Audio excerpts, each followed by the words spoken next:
Bismillahirrahmanirrahim. Assalamualaikum warahmatullahi wabarakatuh. Selamat malam semuanya. Yang terhormat kepada Bapak dosen pengampu mata kuliah Ekonomi Makro 1 dan teman-teman sekalian.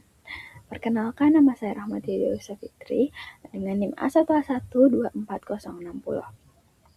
Pada malam ini, di video kali ini saya akan mempresentasikan materi mengenai keseimbangan pendapatan nasional dan angka penggandaan ekonomi makro. Nah, selanjutnya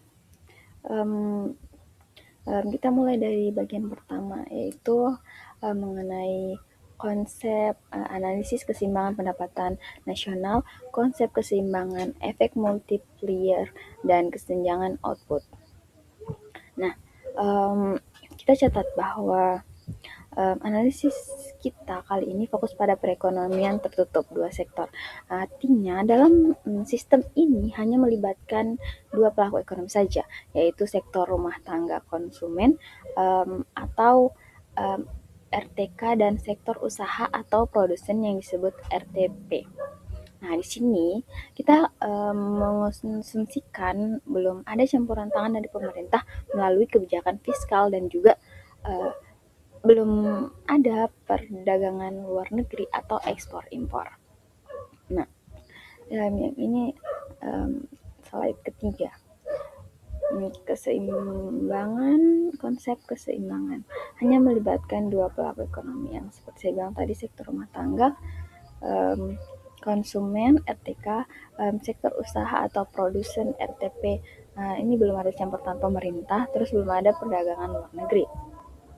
Nah, selanjutnya itu pendekatan output agregat. Nah, di sini bagaimana keseimbangan itu tercapai? Nah, pertama kita bisa menggunakan pendekatan output.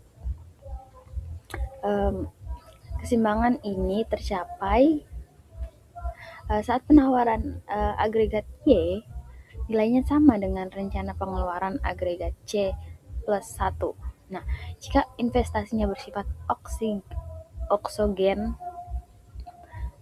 atau nilainya tetap I, maka rumus keseimbangannya menjadi Y sama dengan CO tambah 1 0 per 1 minus B.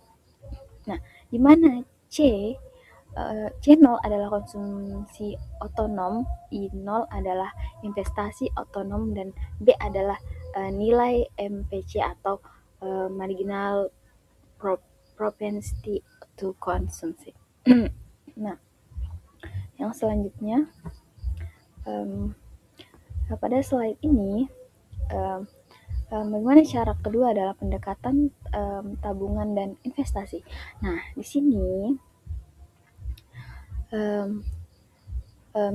kita mengenal dua istilah, ada kebocoran atau LKG, dan yaitu bagaimana pendapatan yang ditabung sehingga keluar dari sirkulasi barang dan jasa. Rumusnya E sama dengan Y kurang C. Sebaliknya, ada suntikan atau injection, yaitu dana investasi baru I. Nah, ini yang masuk ke perekonomian. Kondisi keseimbangan akan tercapai ketika kebocoran nilainya sama dengan suntikan, yaitu ketika E sama dengan 1. Nah, selanjutnya di sini ada investasi sebagai variabel endogen.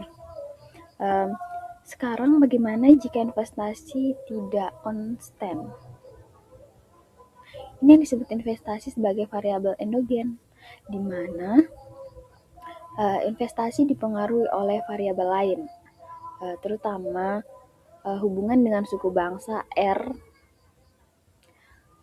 terus yaitu berhubungan negatif dengan rumusan 1 sama dengan 1 0 minus ER.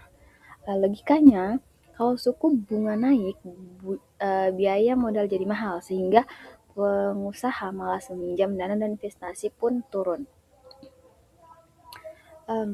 Terus yang kedua, hubungan dengan pendapatan nasional Y.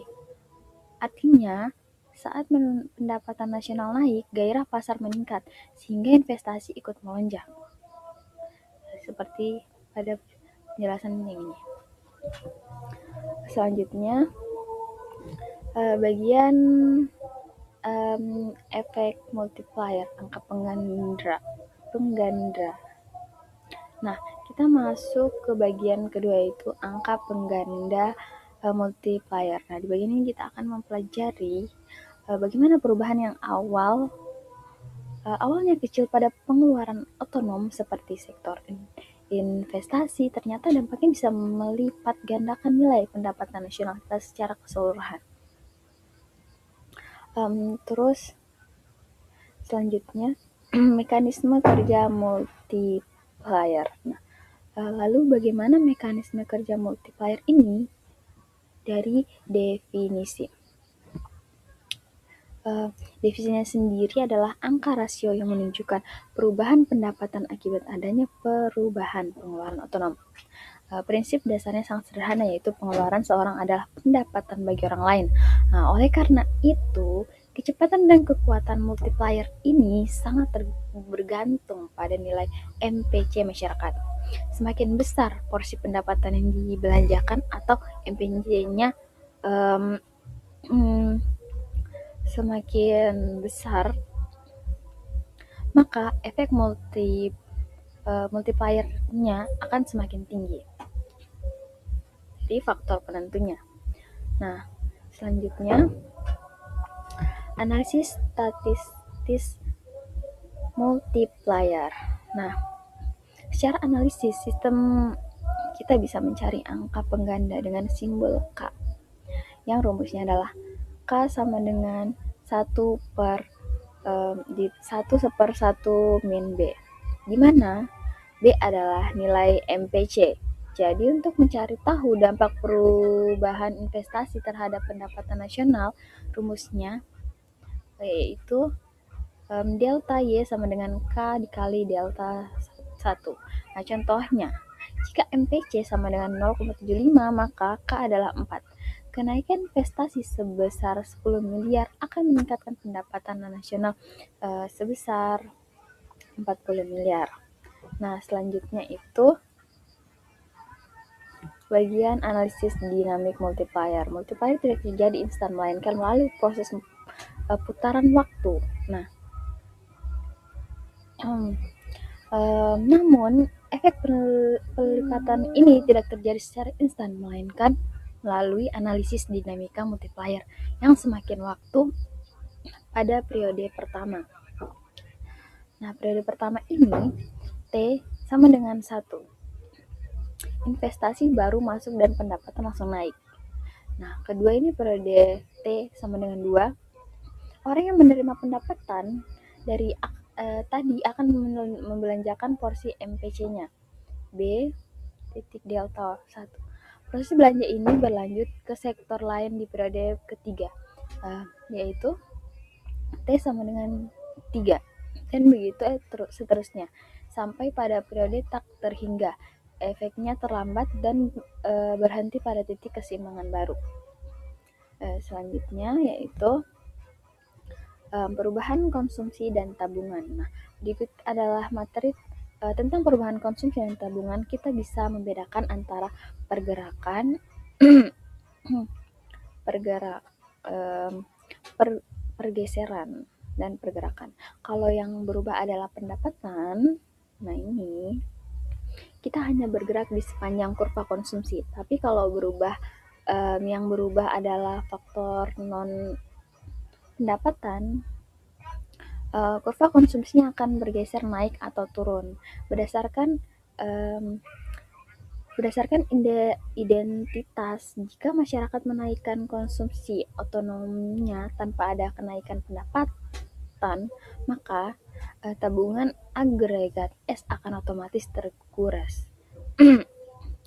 Terus selanjutnya bagian kesenjangan deflasi dan inflasi. Kondisi terbaiknya adalah full employment. Namun, jika tidak tercapai, akan muncul dua ketidakseimbangan. Nah, yaitu deflationary gap atau kesenjangan deflasi. Terjadi saat pengeluaran real lebih rendah dari kapasitas produk penuh. Dampaknya barang tidak laku dan timbul pengangguran. Nah, yang kedua itu ada deflationary gap, kesenjangan deflasi. Terjadi saat permintaan masyarakat melebihi kapasitas maksimal produk nasional. Dampaknya karena produksi tidak bisa ditambah lagi, maka harga-harga akan naik dan sehingga terjadinya inflasi. Nah, nah mungkin itulah seluruh materi yang dapat saya sampaikan mengenai keseimbangan pendapatan nasional dan angka pengganda. Terima kasih banyak atas perhatiannya. Lebih dan kurangnya mohon dimaafkan. Wassalamualaikum warahmatullahi wabarakatuh.